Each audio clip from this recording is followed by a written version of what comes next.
អ្នកធ្លាប់គិតទេថាបើថ្ងៃស្អែកអ្នកឈប់ធ្វើការតើអ្នកនៅតែមានលុយហូរចូលកាបូបដែរឬទេបើចម្លើយគឺអត់ទេមានន័យថាអ្នកកំពុងស្ថិតក្នុងអន្ទាក់ហិរញ្ញវត្ថុមួយដែលហៅថាការដោះដូរពេលវេលាដើម្បីលុយ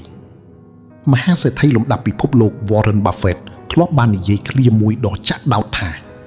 ប្រសិនបើអ្នកមិនអាចរកវិធីរកលុយបាននៅពេលដែលអ្នកកំពុងគេងទេនោះអ្នកនឹងត្រូវធ្វើការរហូតដល់ថ្ងៃស្លាប់ថ្ងៃនេះយើងនឹងមកបើកកកាយកន្លឹះសម្ងាត់ក្នុងការបង្កើត passive income ឬចំណូលកម្មសិទ្ធិដែលជាអាវុធដ៏មានឥទ្ធិពលបំផុតដើម្បីនាំអ្នកទៅរកសេរីភាពហិរញ្ញវត្ថុពិតប្រាកដមុននឹងចាប់ផ្ដើមអ្នកត្រូវយល់ពីប្រភពចំណូលពីរប្រភេទ active income ចំណូលសកម្មគឺជារង្វាន់ដែលបានមកពីការលះបង់កម្លាំងកាយនិងពេលវេលាផ្ទាល់ខ្លួនដូចជាលុយប្រាក់ខែឬលុយឈ្នួលប្រចាំថ្ងៃបើអ្នកឈប់ធ្វើលុយក៏ឈប់រត់ចូល passive income ចំណូលកម្មសិទ្ធិគឺជារង្វាន់ដែលបានមកពីប្រព័ន្ធឬទ្រព្យសកម្មដែលអ្នកបានបង្កើតឡើងវាជាប្រភេទលុយដែលបង្កើតកូនចៅដោយខ្លួនឯងទោះបីជាអ្នកកំពុងសម្រាកលំហែកាយឬកំពុងគេងលក់ក៏ដោយការឈប់ធ្វើការដើម្បីតែលុយមិនមែនមានន័យថាអ្នកត្រូវឈប់ធ្វើការងារបច្ចុប្បន្នភ្លាមនោះទេប៉ុន្តែវាជាការបដូរការផ្ដោតអារម្មណ៍ពីការរកលុយមកចាយ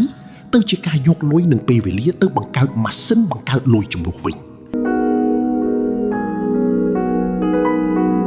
តើយើងអាចបង្កើតចំណូលកម្មសិទ្ធិនេះបានដោយរបៀបណានេះជាវិធីសាស្ត្រចម្បងទាំង3 1. វិនិយោគលើទ្រព្យសកម្មហិរញ្ញវត្ថុ paper assets នេះជាវិធីដែលងាយស្រួលបំផុតអ្នកអាចយកលុយសន្សំទៅទិញភាគហ៊ុនរបស់ក្រុមហ៊ុនធំៗដែលមានស្ថិរភាពដើម្បីរងចាំទទួលប្រាក់ចំណេញបែងចែក dividends ឬទិញសញ្ញាប័ណ្ណនិងការដាក់ប្រាក់បញ្ជាមានកាលកំណត់នៅធនាគារដើម្បីទទួលបានការប្រាក់ខ្ពស់ 2. វិនិយោគលើអចលនទ្រព្យជួល real estate ប្រសិនបើអ្នកមានទុនកាន់តែធំការទិញផ្ទះដីធ្លីឬខុនដូសម្រាប់ជួលគឺជាប្រភពចំណូលកម្មសិទ្ធិដ៏រឹងមាំបំផុតមួយព្រោះវាបង្កើតសាច់ប្រាក់ cash flow ឲ្យអ្នករាល់ខែហើយតម្លៃអចលនទ្រព្យនោះក៏កើនឡើងតាមពេលវេលាទៀតផង 3. បង្កើតទ្រព្យសកម្ម digital assets បើអ្នកមិនទាន់មានដើមទុនច្រើនទេចូលប្រើចំណេះដឹងនិងបច្ចេកវិទ្យាអ្នកអាចបង្កើតវគ្គសិក្សាតាមអនឡាញ online course សរសេរសៀវភៅអេឡិចត្រូនិកសៀវភៅ e-book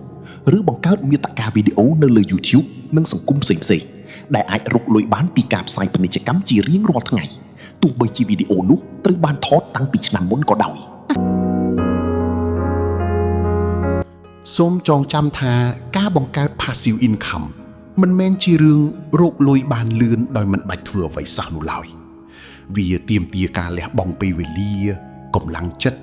និងដើមទុនយ៉ាងច្រើននៅដំណាក់កាលដំបូងដើម្បីដាំដុះវាឡើងវាដូចជាការដាំដើមឈើហូបផ្លែអញ្ចឹងអ្នកត្រូវស្រោចទឹកជ្រុំដីនិងថែទាំវាយ៉ាងលំបាកក្នុងឆ្នាំដំបូងប៉ុន្តែនៅពេលដែលវាដុះលូតលាស់ធំធាត់ហើយវានឹងផ្ដល់ផ្លែផ្កាឲ្យអ្នកបេះបរិភោគពេញមួយជីវិតឈប់ធ្វើការងារដើម្បីតែការរស់មួយខែចាប់ផ្ដើមបែងចែកពេលវេលាខ្លះមកបង្កើតប្រភពចំណូលកម្មសិទ្ធិសម្រាប់អនាគតខ្លួនឯងចាប់ពីថ្ងៃនេះតទៅសូមអរគុណសម្រាប់ការតាមដានប្រសិនបើអ្នកពេញចិត្តវីដេអូនេះកុំភ្លេចចុច Subscribe និង Share ដើម្បីជាកម្លាំងចិត្តនិងចែករំលែកចំណេះដឹងល្អៗទាំងនេះទៅកាន់មនុស្សជាទីស្រឡាញ់របស់អ្នក